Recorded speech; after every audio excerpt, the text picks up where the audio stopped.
There's the man. Hello. How are you? I'm doing well. I'm excited for our little conversation here today. So am I. It's so official. Like I see the Ronnie Sue book in the background. This is amazing. This belongs on PBS. I love it. Someday, let's hope Yeah, someday we can do something like that. All let's right. do it. Hello and welcome to Change for the Better, the Power of Arts in Education. I'm Stacy Tiro, a high school performing arts teacher for over 25 years. I've taught a lot of amazing people. Now that so many of my students are adults, they'll teach me how, through the lessons in my classroom, they have been changed for the better. Today we are doing episode 18. I can't believe this is going by really, really quickly. And I'm so excited that I'm Flying sharing through. the hot seat today with the guy right in front of me. So over the years, I have had the pleasure of teaching multiple children within one family, many different families. Today, I am chatting with the third member of the Alexandre legacy at Spring Valley High School. He's another graduate from the infamous class of 2015. They just kind of keep going on and on and on and on. And I remember that this young man was being a real challenge to his guidance counselor father. Not because he was a bad kid, he was never a bad kid, but because he was smarter than the average bear and stubbornly confident in who he was and how he looked at the world and how he wanted things to go.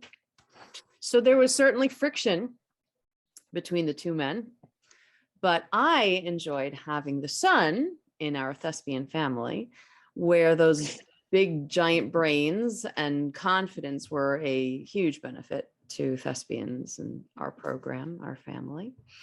He started out in the pit orchestra for Footloose and In the Wiz.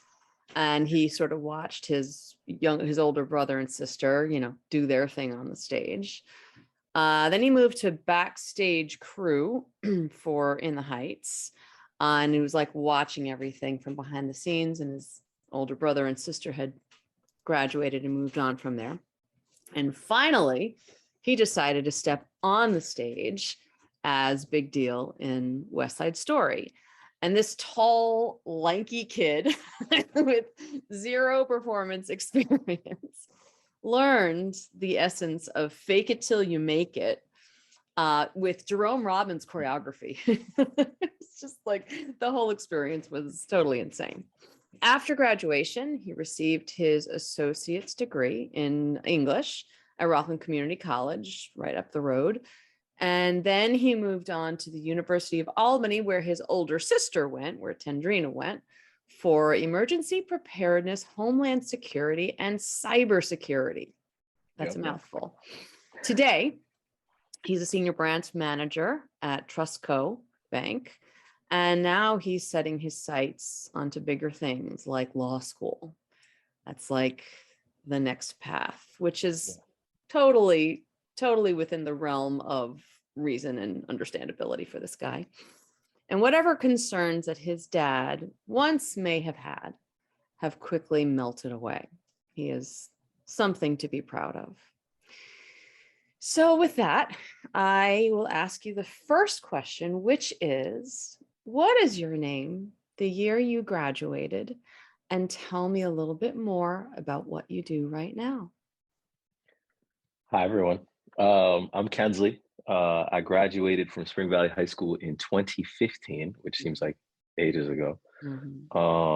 What I do right now is I am a branch manager, senior branch manager at Trustco Bank. So I oversee the bank and its operations. I do mortgages and loans, as well as helping people kind of get their financial journey started. I'm kind of like a financial park ranger right now. And as you said, I'm setting my sights towards law school, moving in that direction, hopefully to continue to be some benefit to society and, others. And I'm looking forward to it. It's gonna be fun. Mm. So we're going to take all of those big brains that you have and that confidence, that brain and confidence. And I want you to use your adult brain now to describe your adolescent self. My adolescent self was smart, smart in the youthful way that's brash and a little bit rushed and looking to experience everything all at once while thinking that you've experienced all that there is.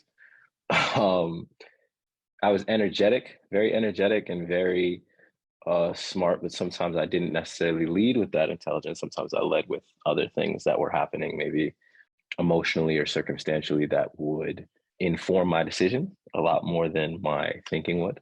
But I think I was good natured. I think I was well intentioned most of the time. I was insatiable a little bit with life and friends and learning and trying. And I love doing that kind of stuff. And I still can't get enough of it. But I think I'm a little bit wiser about what I direct that energy towards. And I have a lot to thank for that. But I think Thespians was a big part of that as well, for sure. Turning your attention to Thespians for a little bit. Now, I never had Kinsley in the dance studio for class. I was never that lucky. But we had a very short but intense period in the dance studio for those West Side Story rehearsals. And of course, backstage, pit orchestra, you kind of sort of touched on a lot of the different facets of performance and theatrical production. So there was a lot of experience there, wide variety. So what was something or things that happened in the studio, in the theater, that helped you to manage or to regulate that sort of like wilder adolescent self? One memory that sticks out so dramatically, and I think you actually might remember this one as well. Firstly, as an aside, you definitely were lucky to not have me in dance because it was a struggle teaching me how to dance to begin with. But there was one scene that we had to coordinate that was kind of towards the end of West Side Story when I was actually on stage. And it was the scene where I forget the name of the character, but it was played by Brianna Knight. Oh yeah, that was Anita. Anita. And Anita is kind of getting roughed up, pushed around by the guys towards the end of the movie. One of the bigger characters that just passed, and I don't want to spoil the whole thing if nobody's seen it, but it's an intense scene, and we're practicing that, I believe, pushing it around. We're kind of staging how exactly it will happen. And Brianna had a very natural, very emotional response to this thing of these bigger men just pushing her around. And I remember, after we calmed her down and got her some water, and we all just kind of sat and we were able to have a conversation about it. And I think you had touched on kind of the importance, because from my perspective, it's just staging and logistics. And again, I'm just in my head about trying to make sure I'm in the right spots. But we had this conversation about tenderness, about others, about consideration that really impacted me, just because I'm always 7, 10 things ahead in my mind because I'm just worried about trying to get from this spot to that spot. And being grounded by that empathetic experience that we shared with her and shared with you definitely impacted how I moved forward in life and was able to force presence by way of interacting and grounding myself with others. And I'm definitely really appreciative of that one specifically, because I don't know what life would have looked like if I just continued to plunder through on my own, which I think, is not necessarily a negative thing, but just learning to be that much more aware of people and the things they're going through around us while we're moving through what may seem very binary and mathematical has helped me to see a lot more that I might have missed as I got older. That's the big one. That's a big one. It's an important one. I would never want especially any female because we talked about that. Her episode was episode 8. Okay. And she talked about that moment, so it's interesting to connect that with one of the guys, you know, who were there. And that was it triggered traumatic things for her from her own past. And she was very appreciative of that. Like, let's just stop everything and let's like kind of reconnect to ourselves. Because it would have been very easy to just like, you're gonna be fine. You know, you're safe, blah, blah, blah. But understanding that this was a trauma-based thing that this poor kid was dealing with. And I needed her to know that these guys who are playing, you know, kind of the bad guys are all the most gentle of souls and the kindest of hearts, and would never, ever, ever, you know, want anything terrible to happen to her. And Sure, yeah. I think her, and she knew that, you know, she knew all of you and she trusted all of you, but like, it was that check-in moment of, and you really are okay here. This is truly just an acting exercise. And so I'm really glad that resonated with you as one of the guys who, you know, were in part responsible for her safety. And you all handled it just with such grace. And you were such, you know, gentlemen about the whole thing. I could see on all your faces just how, oh my God, she's not okay, you know, kind of moment. And Yeah. I do remember that very much. And I was so appreciative of the people who I had around me to get us through and to get her through that moment. And I'm so glad that it kind of just turned, because, you know, we do the show, we do our actual, you know, Hell Week, and we do the show 3 times. At that point, I think during those 3 times, it may still have been, you know, impactful to her internally, but I think she is back comfortable realizing that, you know, these are people she sees in the hallway and says hi to and care about her. So I was glad that she was able to just maybe diminish it back to an acting exercise, not diminish it maybe, but take it out of the life experiences she might have had beforehand, and kind of get back into the nature of just having fun. But it definitely made me think of the difference of how maybe I walk around and interact with life, and the way that she might. And I think on a grander scale, that's helped me to just be a lot more patient and considerate. Maybe not always because I'm rooted in this, you know, these deeper, greater monk, you know, activities, but more so just because there are people around me that might have different experiences and get to different places at different speeds, and are impacted by those places in different ways. So definitely one that stuck with me.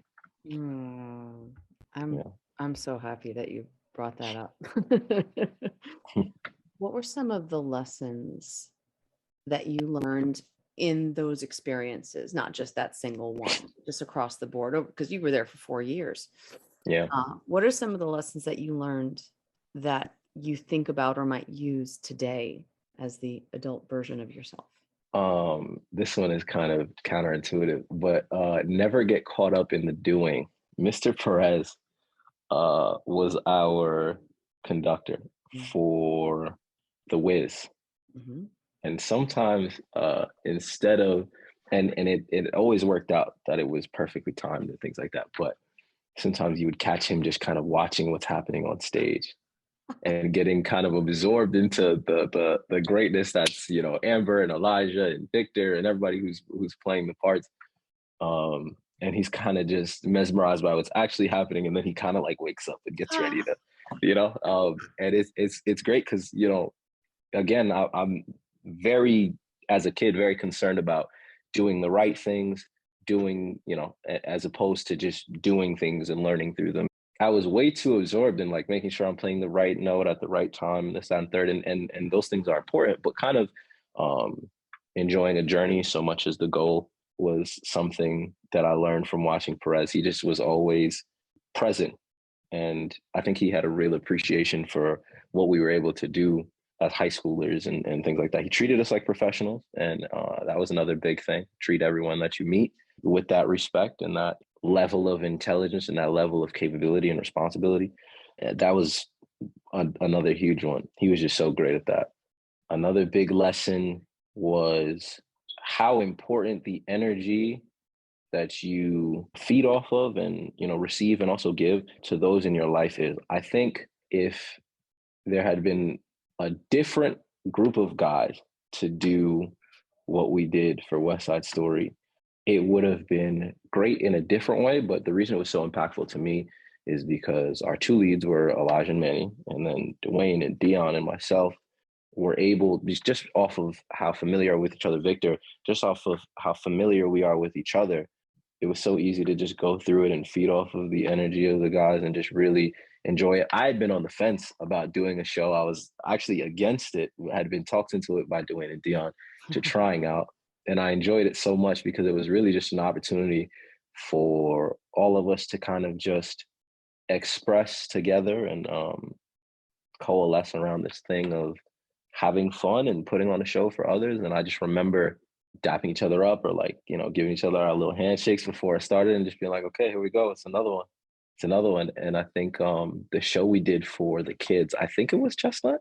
The show we did for the kids was actually the one where I was like, yeah, this is going to be a lifetime thing. Everybody talks about 2015 and says like, oh, we were all such great friends. And the confidence that teachers would have that we would all be friends for eternity was daunting at times, but it definitely felt like it. And I think one of those moments that really solidified that for me was that Chestnut Ridge show we did, and just remembering how excited I was to see them succeed, how excited they were to see me succeed, and how that energy, that chemistry was able to create something really spectacular that the kids enjoyed and we enjoyed and everyone was really proud of. So learning who your friends are in life and learning how to receive energy and energize them was a big one. The last big one, I think, would be become yourself. Tendrina is just a movie star all on her own, a rock star of her own right. Kenny, are the same, just a vibrant personality, one of the sweetest people I have had the pleasure of knowing. And then there was just me, and I was my own version of whatever I was.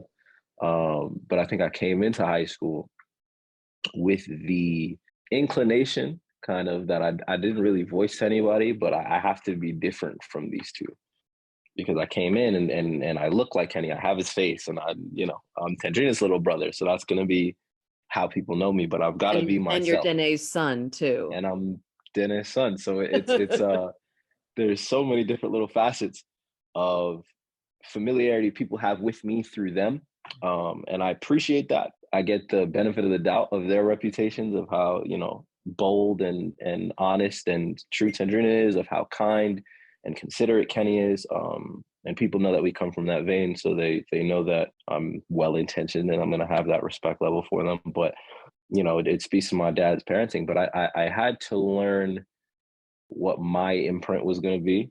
And I think I found it. It was doing my own thing and trying a million different things, but I found my own imprint.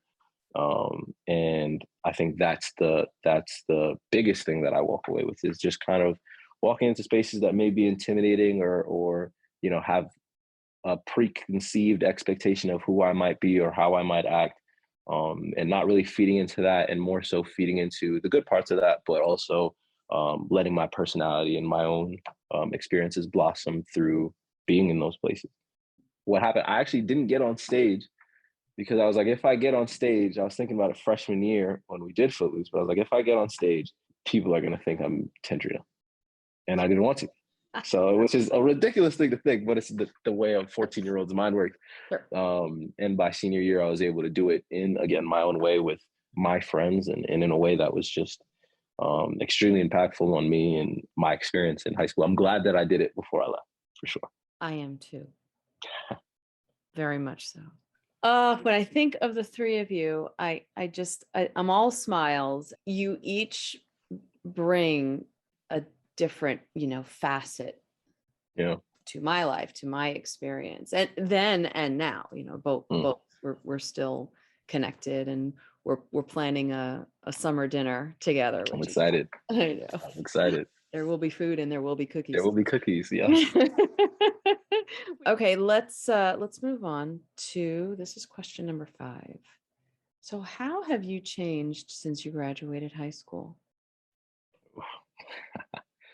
Lots of different ways. I think I rush less. There was a few years of dragging in between, but now I think I'm at my pace. That's the big one. And instead of rushing to be places or things that I'm not ready to be yet, or dragging my feet on Mm. stepping into the things that I should be, I think I'm standing in a pretty good spot right now.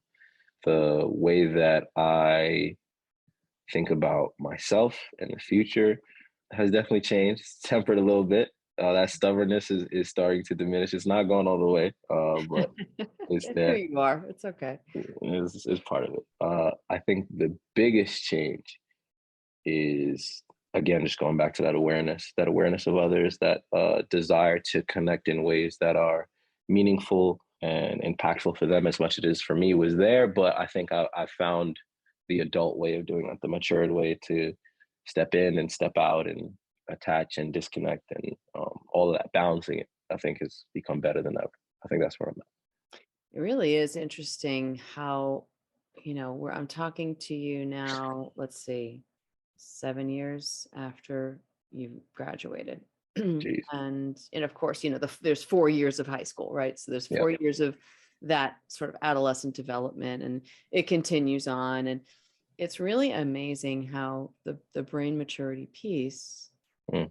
informs, who you become. Yeah. You are who you are as an adolescent, but it's like this kind of wilder versions, crazier, angrier, For sure. version of yourself. Yeah. And then as your brain matures, it kind of everything settles, and you kind of go, "Oh, all right, Yeah. what parts of me from there are actually who I am, and what were the other parts that were just like making things, little nutty." Yeah. And so I really like to sit and have these conversations, because I have my sort of vision of, who you were then, Yeah. but I've also seen you guys develop as you're turning into your adult versions. We kind of check in every once in a while, and it's you, but it's a better version of you. And for Exactly. me, that's the point. Like, that's what we're always trying to do in the classroom, is trying to make your best version of yourself, wherever Yeah. you are. And it's just nice to see that that's what's happening. It's like every day you just kind of keep moving forward and carving your niche and finding your path. And you're gonna kill it in law school. I'm Wherever you excited. land, you're gonna kill it. Yeah. I can't I wait. was and I was lucky. I mean, we had our friend group, but we also had like this lasting connection. I hope it continues to last with you and Miss Bond and Hoberman and Leonard. And it just turned into this thing where in those 2 years that I was at RCC, it was one of the best things for me because I was able to kind of just pour questions out on you guys all the time. I had a million questions for every situation, and you guys answered them to the best of your ability, thought about these things, and helped me kind of navigate them. So I've definitely become the best parts of everyone that was around me, and have significantly shaved at the worst parts of me. So it's been a good, nice little mix that's leading me to a deep satisfaction or a deep contentment with where I'm at right now. And it'll change again as I get older, but Sure, we'll sure, see. sure, sure. No, but other things will come into your life, and you'll have to navigate all that. Exactly. So what would this version of yourself tell your high school version of yourself now to ease the way? If you could go back and say something Mm, to your adolescent self. what would I tell him? I would tell him, your father is not your enemy. Uh, that'd be a big one. Every so often, I'll wake up and I'll be like, "Yeah, he was right about that." I'll give him that one. We definitely had different ideas on how I should live, and I don't regret any of it. But I think viewing his guidance and his leadership as someone who wants the best for you, instead of someone who's trying to stop you from doing and trying and being and all those things, would have made our struggles in that way a little bit easier. And they've gotten so much better over the years. I still see things through youthful eyes, and he still sees them through a little bit more sage ones. But we can talk a lot easier now. We can discuss these things, and I can hear his point of view without feeling this Like put kinetic upon. charge of I've got to do the absolute opposite of what he's saying.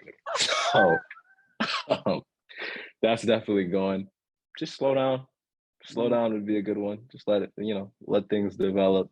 You don't have to explode into every atmosphere. Sometimes you got to just cruise, and it'll make things a little bit easier. We're towards the end of our school year, right? We're in this like the Regents Week now. And I like to visit guidance because I don't get a lot of chance to visit, my compadres in the guidance department very often. So your dad's door was closed, but I heard adult discussion. I was like, they're in there. So I knocked on the door, and it was your dad sitting at his desk and Mark Pollard, who is a dear, dear friend of mine. And I was like, can I join the party? And so we sat there for about 45 minutes, just sitting and talking about whatever stuff.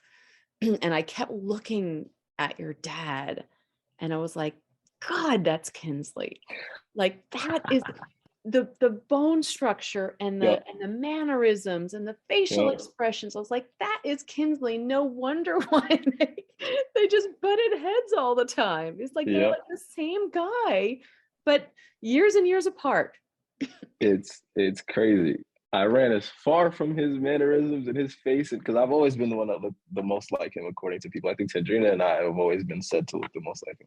Sure. And I pushed on that as far as I possibly could to only end up finding that we were exactly alike anyway. So it's become one of my favorite compliments. You are who you are, and he's a great person. So I'm not mad to resemble or be reminiscent of him in a lot of ways.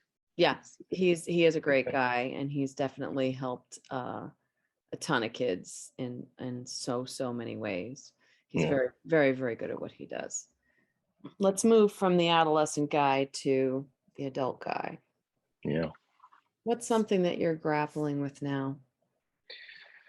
Grappling with now, I think same things, just different atmosphere, new levels, new devils. So how do I have my personal satisfaction, but a positive worldly impact at the same time? There are a lot of conversations now, I think, just post-COVID, post a lot of things, honestly, that have us questioning what it means to focus on and develop the self at maybe the expense of the society that we share it with, or the decisions that we make and how they influence others. I think we all want the highest level of success for ourselves, whatever personally that might mean. But how does me taking that and taking ownership of that kind of dream influence what I'm able to give to others and what they're able to take from themselves?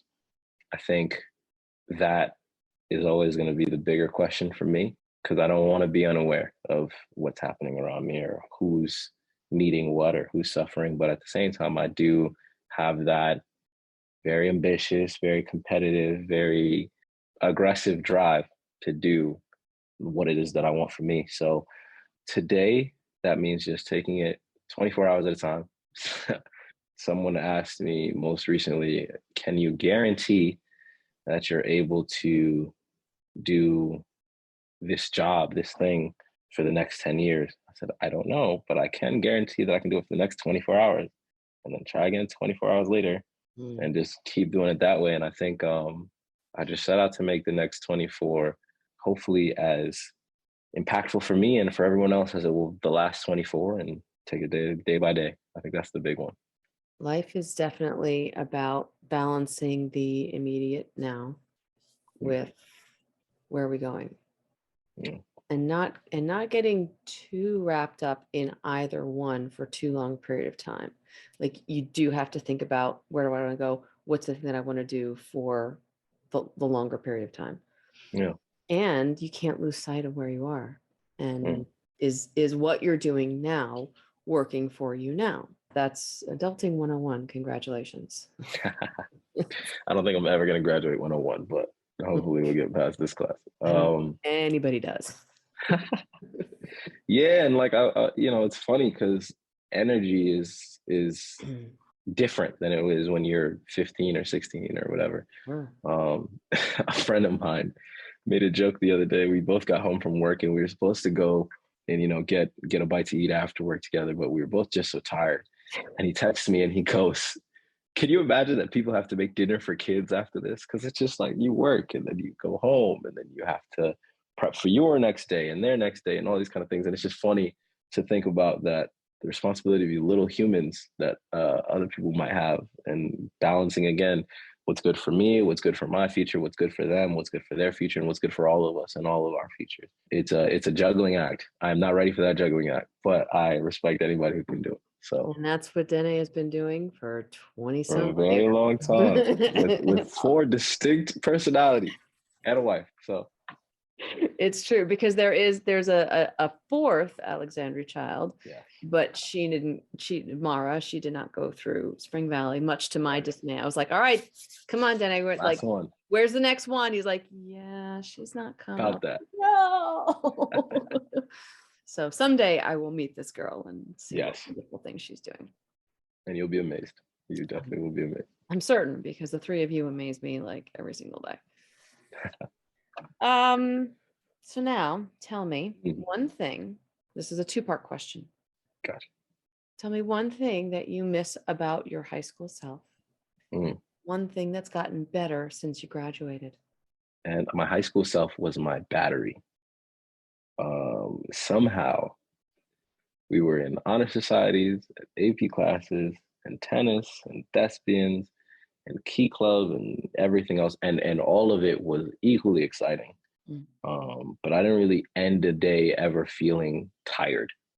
If anything, a lot of these things give me more energy. Now I want to go home and watch, more tennis. Or I want to go home and watch how these people did the In the Heights show years ago, and I want to practice my bass lines and things. And it was all genuine interest and a lot of young 14-year-old battery. Whereas today I'm positively ancient at 24, but I just don't have it like that anymore. I wake up and my knees hurt now. But I don't really have the same energy level, but the interests are all the same. So kind of managing all of those different foundational personality pieces. I just recently started playing bass again and I've missed it. Playing it again has been discovery and remembering how huge a part of my personality that was, and expressing myself that way again is amazing. Regulating my energy in the now so that I'll have more later to do the things that I want to do. I definitely miss his enthusiasm. But one thing that's got better because of the lack of energy, is the time management skills. Kobe, he has the 2 chapters in his basketball career. He has the 8 and the 24, and 8 is the younger one that jumps and flies above the rim and can defend everybody on the court and just is able to run, but you don't stay that way. And you watch his game become more refined as his career transitions to the latter part as number 24. And he, you see it in his age and his wisdom. He was always very inquisitive and, intelligent, but you see the development of a obsession for detail and a real intention in the things he's able to put forward. And hopefully I'm approximating that in the things that I try to do today, and trying to be more detail oriented, be more conscious of my responsibilities personally and at work and with family, and navigating all those things in a way that allows me to be the best I can be at all of them. There's a real work smarter, not harder aspect when you get older. And then, 26 years from now, you'll be even smarter. There we go. Hopefully. You'll have even less energy. Yay. I'm not looking forward to it, but I did learn it's in the food. The past couple of years. So now we eat a little bit better and all that kind of stuff. So it's paying off. That's good. And sleeping? Are you sleeping? Sleep is still the elusive one. I've learned, I'm finally ready to admit today in front of the Change for the Better podcast that I need 8 hours of sleep. I am no longer able to survive on 6.5. I am striving for 8 every night. So we'll see how it goes. Finally, you're a smart man. That's it. This takes a while. Oh, that's fantastic. If you could give a piece of sage advice, could be multiple pieces of sage advice, to high school students, not just yourself, but any of them, what would it be? I'd say treat everyone in your life like they have the same internal conflicts as you. Your parents, your teachers, your friends, your enemies, everybody is just trying to figure it out on the same level that you are. And when you give people that grace, it makes it a lot easier to be forgiving, a lot easier to be less vengeful and more patient. It lets you open yourself up to the possibility of what people's other intentions can be besides the storyline you tell yourself. And it allows you, most importantly, to be forgiving of yourself, because when you spend all day documenting and living that internal conflict, sometimes it feels like everything is going to be this frustrating. And in reality, you kind of learn to separate that conflicting side of your brain and those doubts and those fears are from the actual part of yourself that is your identity. And once you can see those two as two separate things, you can kind of just learn to tune that voice out and tune it to other one. That would be my biggest piece. Everybody's having the same thing. Kinsley has become quite wise. He's tried. He's definitely tried. You got the Alexandre gene. Rounding this out. Again, back to you presently now. What are 3 self-care practices that you do to help regulate yourself today? Biggest one is reading. My favorite genre is self-help kind of stuff. So I think it gives me tools every day to try and use. See, what Ronnie Sue told me. I need to get a signed copy by the author, by the way. So we're working on that. But, I got that. I know where I can get. You know a guy? Okay. But just reading and taking in knowledge from others, continuing to do that. I was always able to just, again, talk to the people around me, my good friends who are much wiser than I am, our good teachers who are much wiser than I am, and kind of soak that stuff in. But now I also have millions and millions of teachers via millions and millions of pages, and that helps. I think the next thing is something physical and cathartic. Some days it's the gym, some days it's boxing, some days it's basketball, but something that allows the mind to kind of shut off and be in the physical body and be present would be the second. And the third would be talking to my siblings, because my siblings are my favorite part of doing my life the way that I get to do it, and listening to them achieve and listening to them think aloud and all that kind of stuff is always just very meditative for me. It's a great opportunity to kind of just group build and laugh. They're all hilarious. So laugh. The part of my childhood that's I've been able to keep and drag with me all the way up to 24. So hopefully I'll have it all the way up until 50. I think those are the 3 big ones. The 3 of us, well, the 4 of us, sorry. The 4 of us had breakfast at my favorite spot in Nyack at Art Cafe a couple weeks ago. And to me, it was a surprise because I thought it was just in the Tendrina, and then the 2 of you showed up. I was like, popped up. And sitting there, like looking at the 3 of you, so many siblings, they don't all get along. Like they're estranged, or their personalities, they clash. They love each other, but the 3 of you just truly not just love each other, but it's like your best friends, like lifetime, DNA solidified best friends. The way you guys play off of each other, and there's no, well, I shouldn't say no because I'm not with you all the time, but there doesn't seem that there's a whole lot of friction. I mean, Kenny, it was always easy. We shared a room for 16 years, and then even when we didn't, we shared a room anyway. And then Tendrina wasn't always that way, but now, just as I'm older, again, I see her point of view a little bit better. I see what she was trying to do as Big Sis more than what I felt she was doing as 4 or 6-year-old Kinsley, and it's made us mesh even better. And my little sister has always been my little one. So yeah, we definitely, there are definitely some sibling fights in there, but they're few and far between. So we get the best of it. You're all older and wiser now, so that's it. That's it. And we're all like in this little close age range. So I think Mara just actually is in her 20s now. So now all of us are in that 20s section, and we're like, yeah, this is we're all on that Good. equal footing of understanding where we're at and knowing how complicated it gets. So we give each other a lot of grace, and that's the best part of it. I love that. I love you guys. I love all of you.